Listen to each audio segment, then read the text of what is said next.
tardes a todos. Vamos a comenzar nuestra sesión del Foro de Cristianismo hoy. Como se puede ver, muy bienvenidos también, por cierto, a los que estáis conectados desde casa. Como veis, tenemos hoy a un nuevo ponente, Gabriel Rodríguez Rey.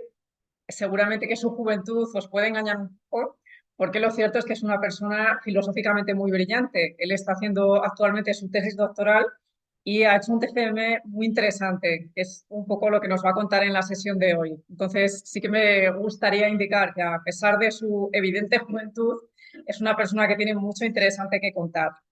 Él es graduado y máster en filosofía por la Universidad Pontificia de Comillas. Ha recibido el premio al mejor expediente de su promoción. Es actualmente estudiante de doctorado en el programa del doctorado de Humanidades de la Universidad Francisco de Vitoria y es becario de la Fundación Oriol Urquijo.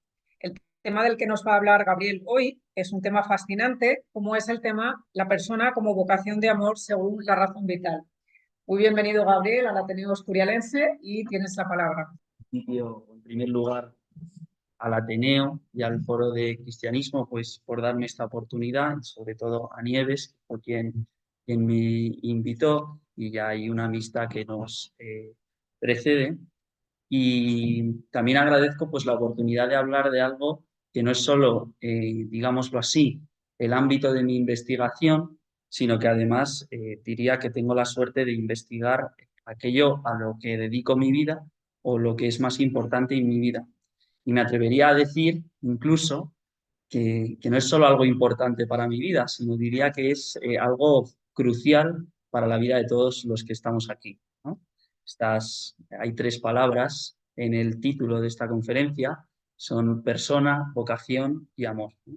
Creo que son tres palabras que se justifican por sí solas, pero bueno, como mi oficio es la filosofía y los filósofos no nos conformamos con lo verosímil, sino que nos gusta siempre ir a la verdad con mayúscula, pues voy a intentar justificar el sentido de estas tres palabras, porque es importante hablar de estas tres realidades, persona, vocación y amor, y después pues procederé a explicar el argumento fundamental que voy a defender hoy.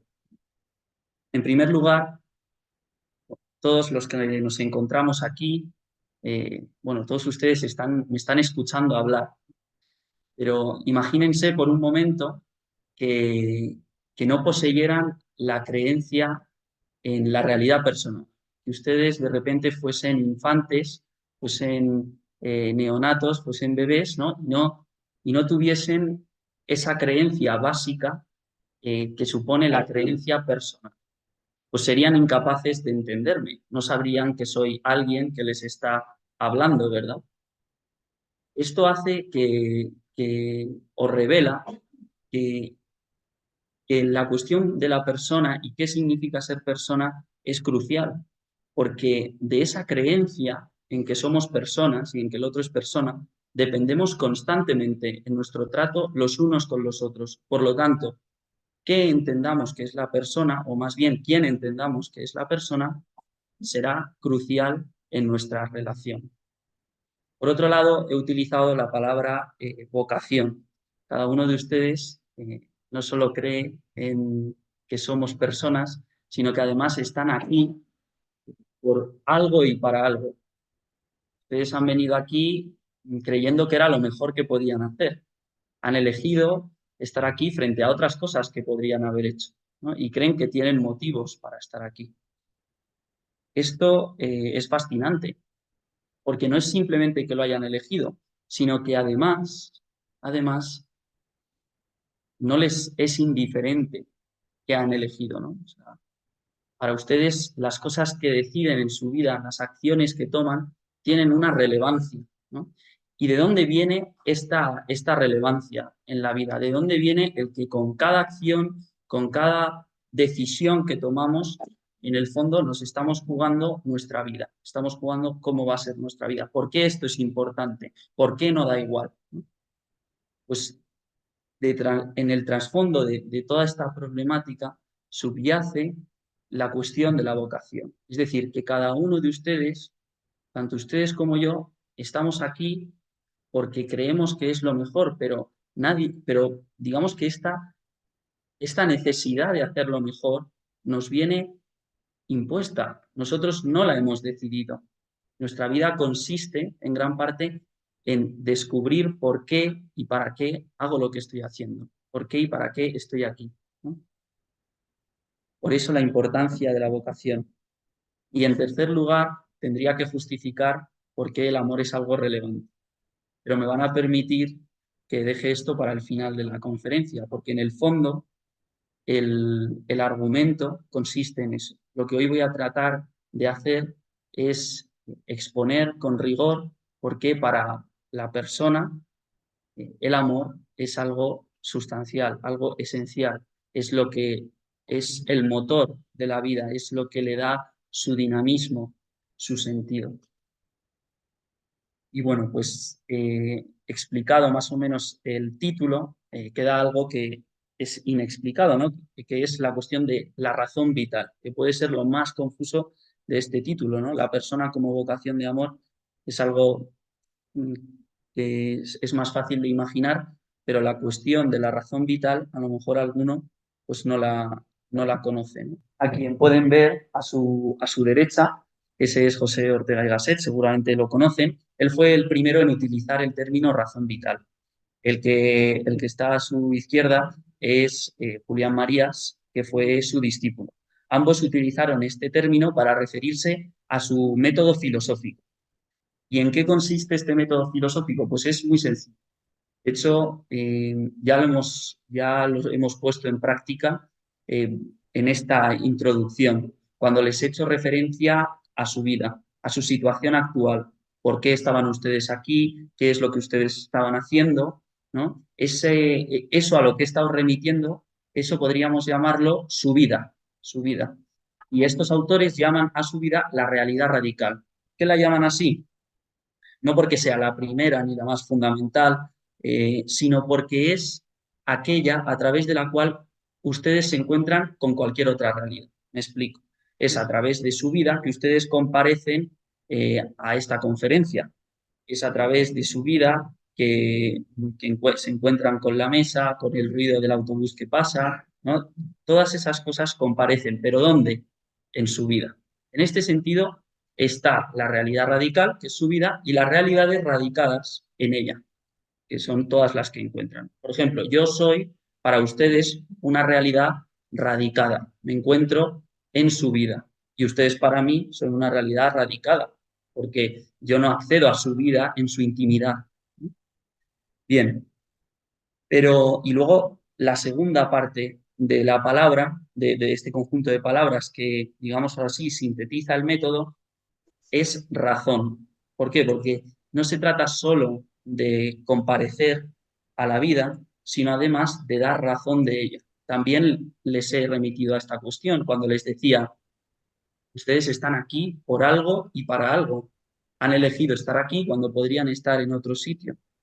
Tienen que dar razón constantemente de aquello que van a realizar, de aquello que están realizando. Esto significa razón vital, dar razón de lo que se hace en la vida. Así pues, lo que yo voy a realizar a continuación es intentar dar razón de por qué esa vida consiste en un argumento de amor. Nada más eso. Bien, y pues antes de entrar directamente con el tema, quería hacer un repaso por algunas definiciones que se han dado de lo que significa ser persona y que a mí me parece que son un poco infieles a la realidad personal. Tienen algunos defectos de método. ¿Mm?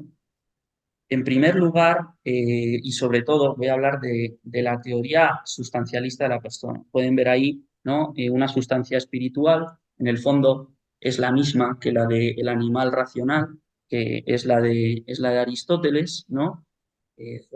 Sí, y luego un organismo biológico, que sería otro tipo de sustancia. En última instancia he puesto la vocación de amor, que es lo que yo voy a intentar defender, ¿no? Que eso es la persona. Pues bien, ¿por qué se comete un error de método? En primer lugar, porque normalmente se ha tratado de hablar se ha tratado de hablar de la persona partiendo de ideas o visiones cosmológicas, ¿no?, que después se aplican a la realidad personal sin más. Es decir, Aristóteles nos describe qué significa o qué es una sustancia y después de ello se dedica al hombre, ¿no? El de ánima de Aristóteles en realidad es una parte de su física. Primero él hace su física, describe lo que significa ser una piedra, ¿no?, que una sustancia es silemórfica, tiene materia, forma, etc. Y después dice, toda realidad tiene que ser sustancial, por lo tanto, el hombre tiene que ser sustancial. Bueno, digámoslo así, una pequeña falacia, porque primero hay que demostrar que toda realidad es de por sí sustancial. ¿Y por qué a mí me parece que es una aproximación inadecuada esta de acercarse al hombre como una sustancia? Pues porque la sustancia efectivamente es, digámoslo así, un concepto que trata de funcionar con las cosas, ¿no? Aristóteles lo utiliza fundamentalmente para las cosas, lo extrae de las cosas, de cierta descripción de las cosas. Y esto es un problema porque las personas son muy diferentes de las cosas. En primer lugar, porque las cosas parece que ya están hechas, terminadas, tienen su ser definido, pero las personas van cambiando con el tiempo y cambian mucho. Esto es un problema para una teoría de la sustancia muy grande. De hecho, si yo les hiciera la pregunta, ¿quién fue Aristóteles? Y ustedes me respondieran, fue una sustancia espiritual, ¿no?, o un animal racional, pues no me habrían respondido a la pregunta. Me habrían dicho lo que Aristóteles era, pero no me habrían dicho quién era Aristóteles. Y entonces, lo que ustedes me habrían definido es lo mismo que habría servido para Platón o para cualquier otro. Entonces, aquí ya vemos cierta diferencia y cierto error de método, ¿no? La razón vital trata de describir la realidad de la persona desde ella misma. Trata de empaparse de lo que significa la persona, ponerse en las situaciones vitales en las que la cuestión personal reluce y entonces de ahí extraer qué significa ser persona, qué es lo que subyace en todo momento cuando nosotros nos tratamos como personas y de ahí extrae lo que significa ser persona. Bien, pues vamos a ver, empiezo ya con qué significa ser persona. Bueno, tenemos aquí, por ejemplo, un proyector, ¿no? Y yo quería poner algunos ejemplos que ustedes pudiesen ver. El proyector, para todos nosotros en esta sala, es algo bastante sustituible. ¿A qué me refiero? Es una cosa, ¿no?, que proyecta, pero su valor está simplemente en que proyecta. Podríamos sustituirlo por cualquier otro proyector, incluso por cualquier otro dispositivo que proyectase. A los que están en su casa escuchando, pues podríamos hablar del ordenador o de la televisión, ¿no? Porque el proyector, ellos no sé si lo ven, creo que no. Eh, entonces, lo propio de las cosas es que son sustituibles, es decir, las podemos reemplazar, porque lo que nos interesa de ellas no es que sea este ordenador o este proyector, sino que sea un buen proyector, un buen ordenador, ¿m?, un buen móvil, una buena cama, una buena silla. No nos importa su individualidad. Lo absolutamente concreto e irrepetible de esa realidad es para nosotros tan solo un medio de que haya la posibilidad del ordenador, de que haya la posibilidad de proyectar, de que haya la posibilidad de dormir, de que haya la posibilidad de sentarse. Sin embargo, ahora les voy a pedir que hagan un pequeño ejercicio de imaginación, ¿no?, y piensen en alguien a quien ustedes quieren profundamente, ¿no?, a quien ustedes aman, ¿no? Y hacen este ejercicio y ahora les digo, se lo cambio por uno más guapo o por uno más alto, uno más rico. Ustedes me van a decir, pues no, porque yo no amo a fulanito o a menganita porque tenga esas cosas, sino por quién es. Es decir, cuando nosotros amamos a alguien, cuando comparecemos a su realidad personal de la manera más auténtica, esa persona se nos vuelve insustituible. Si las cosas son sustituibles por otras, las personas, cuando comparecen ante nosotros en el máximo de su realidad, es decir, cuando las amamos, son para nosotros insustituibles. Y esta es la primera diferencia eh, que quería hacer ver, ¿no? Y se me ocurre que muchos de ustedes pueden estar pensando en algunas excepciones, ¿no? Por ejemplo, el caso de una cosa material que esté personalizada. Pienso en una alianza, ¿no? La alianza, me podrían decir, bueno, la alianza tampoco la sustituiría por otra. Si tú me traes una que tiene más quilates, yo te diré, pero es que esa no es la de mi boda, esa no es. Pero bueno, en realidad esto es una excepción que en el fondo confirma la regla. ¿Por qué? Porque la misma vida de las personas, digámoslo así, impregna las cosas y las personaliza. Es el anillo de mi abuela o es la casa de mis padres, etcétera, etcétera. Y entonces, digamos que la individualidad de esas cosas queda como impregnada de la personalidad de las personas amadas. Y entonces sus cosas se nos vuelven insustituibles. Claro que si no estuviesen esas personas a las que amamos, esas cosas tampoco nos serían insustituibles. Serían tan sustituibles como el proyector o el ordenador. Bien, y otra excepción que se me ocurre es la contraria. Una persona a la que no conocemos personalmente y por lo tanto la tratamos de forma impersonal. Yo con ustedes estoy utilizando el usted. Este usted revela en el fondo una realidad y es que no nos conocemos. Ustedes y yo nos tratamos de manera ahora mismo impersonal, no porque no sepamos que somos personas, sino porque ustedes no me conocen en mi individualidad, no saben quién soy. Tendríamos que conocernos un poco más, ¿no? Para llegar en algún momento a tutearnos y entonces empezar a ser insustituibles el uno para el otro. Pero ahora mismo yo soy pues un ponente más. Lo puedo hacer mejor o peor, como la silla puede ser más cómoda o menos cómoda, o la cama puede serlo más o menos, ¿no? Eh, y bueno, y esta característica del carácter insustituible de la persona, mm, si nos fijamos bien, nos distingue de las cosas en otro punto. Nos lleva directamente a la libertad. Parece un salto que no tiene sentido, pero sí es así. Porque si a la estrella, no decía Ortega, a la estrella le está dado ya para siempre qué tiene que hacer. A la roca le está dado lo que tiene que hacer.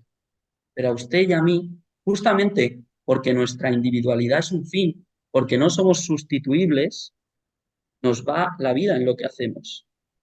A usted y a mí lo que hagamos eh, no nos es indiferente. Y además podemos hacer muchas cosas. Es decir, este carácter insustituible remite en el fondo al carácter libre de la persona, al carácter libre y además responsable. Porque como ya hemos dicho, no es solo que podamos hacer muchas cosas, sino que es que además de poder hacer muchas cosas, no nos da igual qué hacer, no nos da igual qué hacer.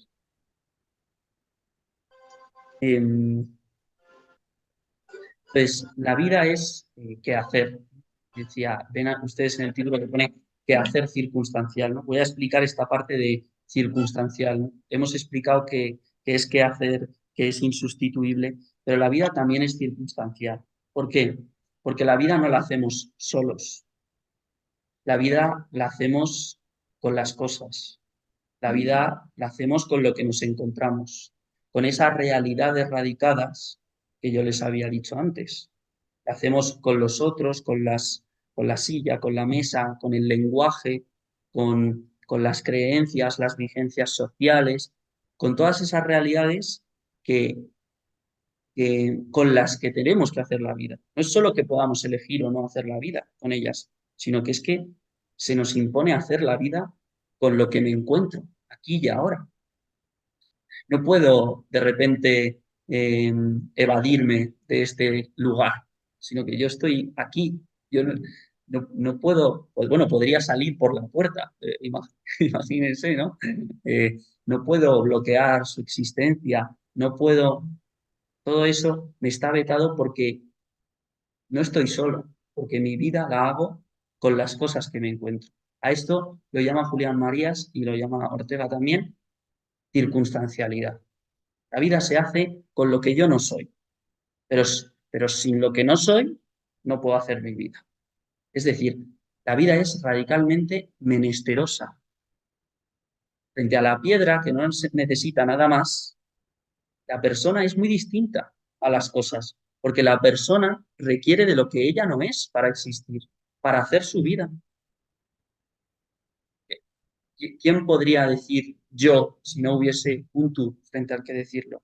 Por ejemplo, sin otro, yo no podría pensarme a mí mismo como uno entre muchos. Bien. Y, y por último, ya quería mostrar otra pequeña característica eh, que tiene que ver con la circunstancialidad, con este carácter de circunstancia. Entre las muchas cosas que me encuentro yo en mi vida, hay dos que son absolutamente radicales e importantes. Bueno, diría tres. La tercera es la persona, pero eso, las otras personas, pero eso lo vamos a justificar en breve. Antes de eso, tendríamos que hablar del pasado y del futuro. Cuando ustedes están aquí, pero están aquí y saben a qué atenerse en su situación, saben qué están haciendo y por qué lo están haciendo, porque vienen de una situación pasada que comprenden. Si de repente yo les bloqueara la memoria, ustedes se perderían en este lugar, no sabrían qué hacen aquí en su situación. Es una de las cosas de mi circunstancia con las que tengo que hacer mi vida y que es tremendamente importante es mi pasado, lo que he hecho, quién he sido. Pero claro, eso no me reduce, no me reduce. Mi pasado no me reduce. Tengo además que seguir eligiendo en este momento. ¿Y en base a qué elijo? Elijo en base a lo que quiero que sea mi vida, a lo que proyecto de mi vida, ¿no? ¿Cuál es el proyecto? De esto hablaremos un poco más adelante, pero adelante. ¿Cuál es el proyecto radical de todo ser humano? Ser feliz. En el fondo, ustedes me podrían decir, no, mi proyecto ahora consiste en escucharle. Bueno, sí, y yo le podría preguntar, ¿y por qué? Usted me diría, bueno, pues porque quiero saber algo nuevo. Y yo le preguntaría, ¿y por qué? Usted me diría, bueno, porque creo que saber es bueno. ¿Y por qué busca usted lo bueno? Pues porque creo que lo bueno me hace feliz. En última instancia me diría, pues porque creo que es lo mejor que puedo hacer aquí y ahora.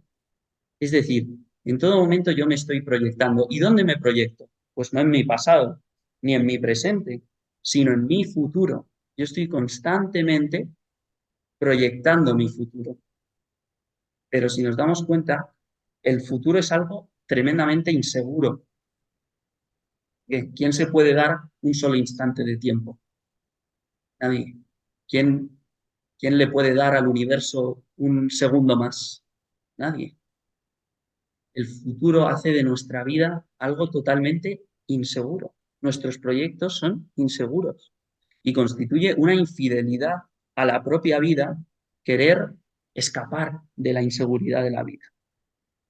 En cualquier momento se nos acaba el tiempo. Nadie puede darse un segundo más solo porque él quiera. El futuro hace que las personas sean radicalmente inseguras. Porque además todos necesitamos el futuro, nos proyectamos con el futuro, pero nadie se lo puede dar a sí mismo. Y bien, ahora paso a la siguiente parte, ¿no? Que es la persona humana es una respuesta a una llamada, o sea, respuesta a una vocación. ¿Eh?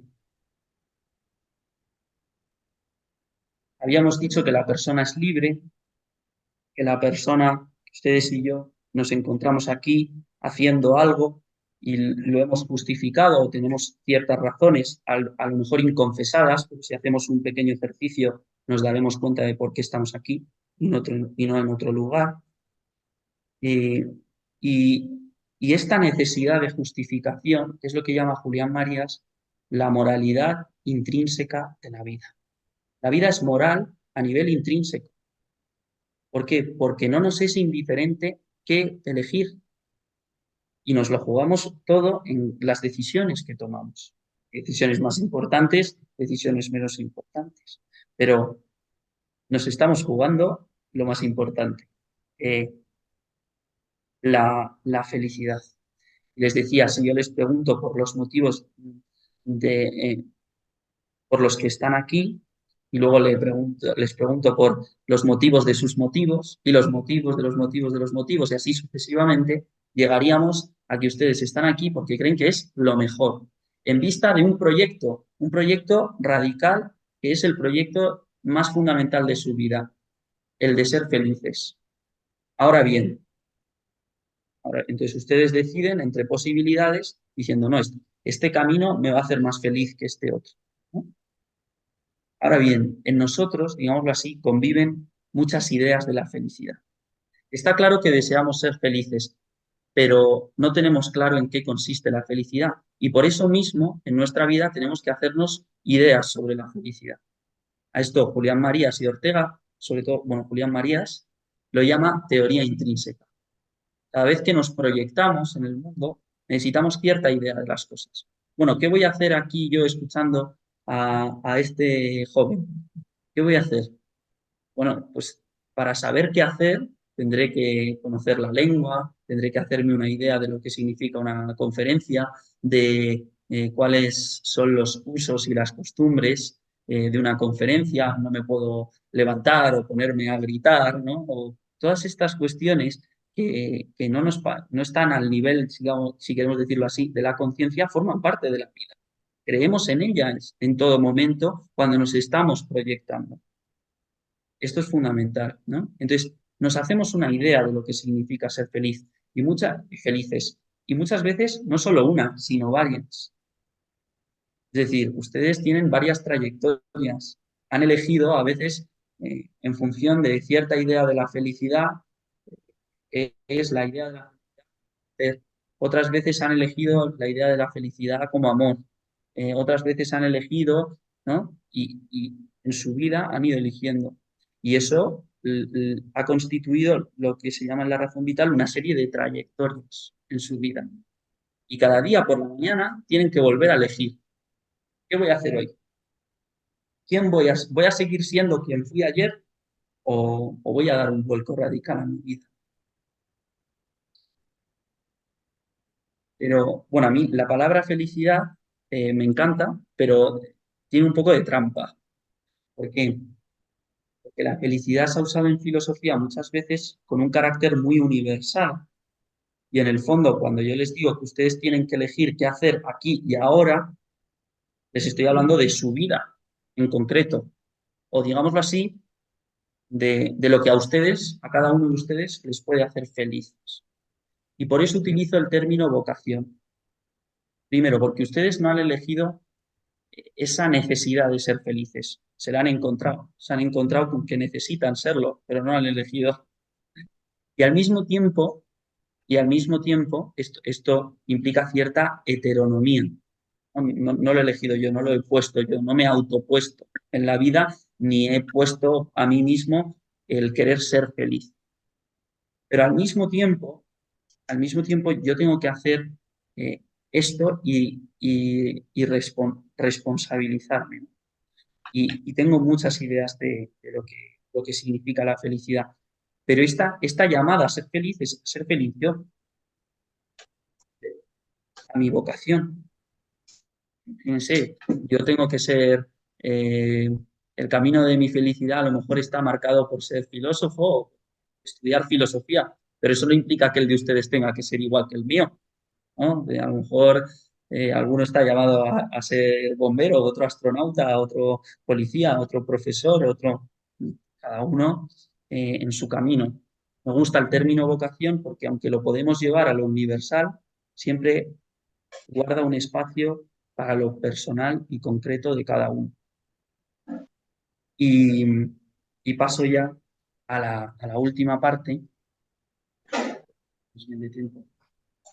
Pues paso a la última parte, que es yo creo la más bonita, ¿no? Todo esto, ¿para qué? ¿No? Hemos hablado de la persona, de que es un quehacer circunstancial, hemos hablado de que es insustituible, de que tiene que elegir, de que es libre, de que tiene una vocación, pero que no sabe cuál es y tiene toda la vida que descubrir en qué consiste esa vocación. Y, y yo apuesto por lo siguiente, ¿no? Que toda vocación en su raíz es una vocación de amor, ¿no? ¿Por qué?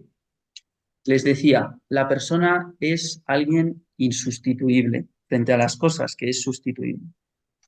Y pensemos por un momento,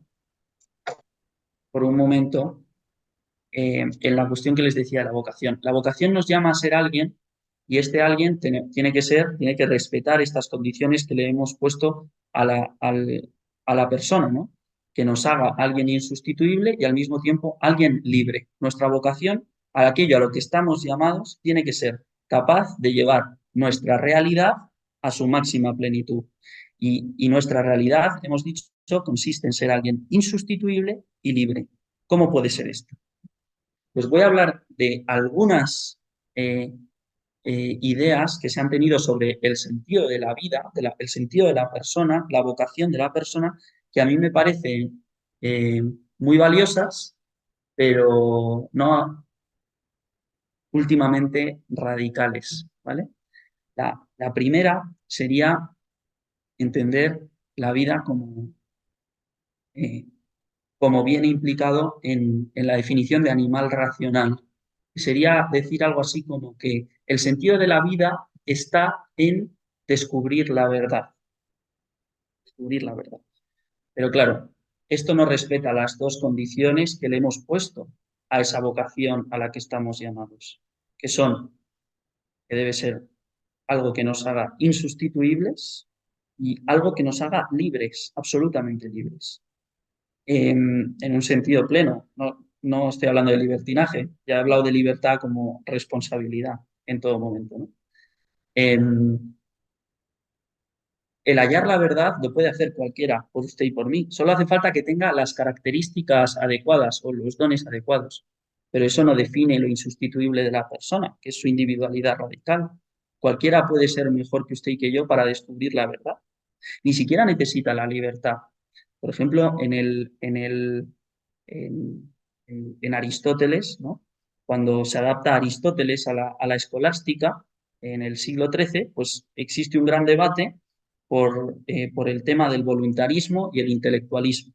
Los voluntaristas les acusan a los intelectualistas de que dejan de lado la libertad, ¿no? Y los intelectualistas acusan a los voluntaristas de que se quedan sin racionalidad, que son unos irracionalistas, porque se quedan sin racionalidad. ¿De dónde viene este problema? De entender a la persona como un conjunto de potencias. La potencia en Aristóteles se actualiza cuando aparece su objeto. No hace falta que sea libre. Es decir, si mi inteligencia es una inteligencia en potencia y lo único que necesita es que las circunstancias se den en que la verdad se sitúe frente a ella, frente a mi potencia, y entonces mi potencia se actualice y yo pase a conocer, para eso no hace falta libertad. No cabe el error. El problema es que Aristóteles se encontraba con que efectivamente había un problema porque a veces errábamos al entender y eso no tenía ningún sentido. Las potencias naturales actúan cuando las condiciones son exactas. La gravedad actúa como actúa. No hay libertad, no hay posibilidad de error. Cuando las condiciones son las que son, la gravedad actúa así. Sí, esa es la idea de potencia natural. Por eso es difícil entender que la persona esté simplemente llamada a descubrir la verdad. Luego podremos retomar esto de la verdad con mayor profundidad, ¿no? Pero no puede ser solo eso, solo eso. En segundo lugar, y bueno, Y fruto de esta visión de la persona es que Platón y Aristóteles justificaban, por ejemplo, la esclavitud. ¿Por qué? Porque en cuanto la persona consiste, el sentido de la vida de cada uno de nosotros consiste en descubrir la verdad, pues hay gente de primer grado, hay gente de segundo y de tercero. Los que son más inteligentes, los que lo son menos y así sucesivamente. Esto es claramente un problema. La noción de persona que estoy utilizando aquí, introducida por el cristianismo, será una revolución radical para la filosofía, porque aunque en la filosofía griega se utiliza el término prosopon, no se le da el sentido que le dará la teología en la Trinidad y que remitirá a lo incomunicable, a lo individual de cada persona dentro de una unidad. Ninguna de las personas se reduce a la otra, pero son una misma sustancia. Esto es muy importante. Por eso la persona tiene que ser insustituible, como lo es en la Trinidad. Cada una es insustituible, no se confunden, pero son el mismo Dios. Y y por otro lado, tenemos a aquellos filósofos que nos han dicho que el sentido de la vida consiste en hacer el bien universal.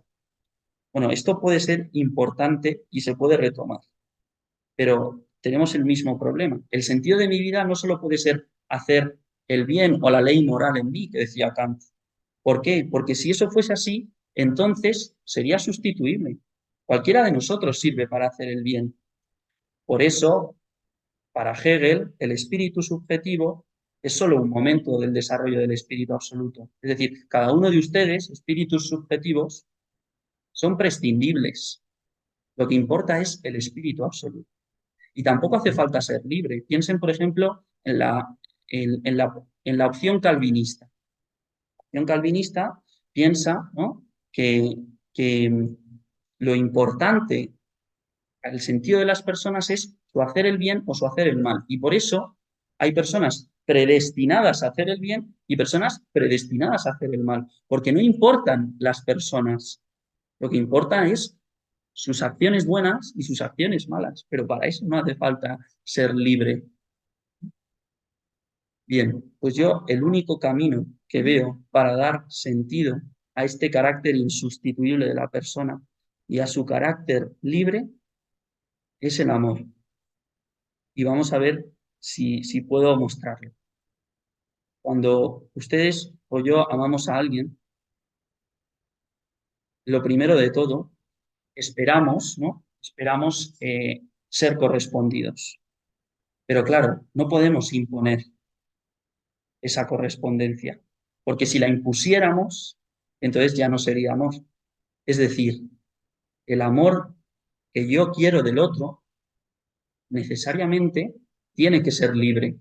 Si no es libre, ¿no? A mí me gusta los griegos podían pensar que dando una pócima podía hacer que alguien se enamorara de mí, pero automáticamente esa persona no se había enamorado de mí, estaba como obligada, ¿no?, a amarme. ¿En qué sentido era libre de amarme? No me estaba amando, ¿no? Es una frustración tremenda, porque yo no espero ese amor, yo espero que me ames de verdad, que de verdad quieres. Y por otro lado, está la cuestión de lo insustituible. Ya lo habíamos hecho antes en el ejercicio que les había pedido, ¿no? Cuando ustedes piensan en alguien a quien aman, esa persona es insustituible para ustedes. Si yo le amo, si yo le amo, el hecho de que, por ejemplo, no me corresponda, de que no me correspondan, el hecho del desamor, no se va a ver consolado porque otra persona me ame. Bueno, el amor de esa otra persona me puede hacer inmensamente feliz, pero no me va a consolar de que tú no me ames. ¿Por qué? Porque el amor no se puede pensar en abstracto. El amor siempre es el amor de alguien. El amor siempre tiene un remitente, ¿no? Siempre tiene alguien que ama y un amado, un amante y un amado, y busca su reciprocidad. Es decir, el amor está como firmado por los amantes. El amor no es el amor en general y ya está, es el amor de alguien. Estamos en el foro de cristianismo, ¿no? Eso es la idea de un Dios personal, viene por aquí. Es decir, la idea de que un Dios que es amor no puede ser más que personal, porque un amor sin persona no se entiende. ¿Qué es eso? Bien. Entonces, si ahora le damos la vuelta, es decir, en vez de fijarme en el amor que espero del otro, doy la vuelta y digo, bueno, entonces, ¿qué hago yo cuando amo? Pues en el fondo, cuando amo, me estoy volviendo insustituible. Estoy haciendo aquello que solo yo puedo hacer. Nadie puede hacer por mí. Nadie puede amar como yo amo. Mi amor es mi amor. Cuando yo amo, manifiesto lo más profundo y radical que hay en mí. Me hago insustituible. Me hago insustituible. Es a lo que estoy llamado.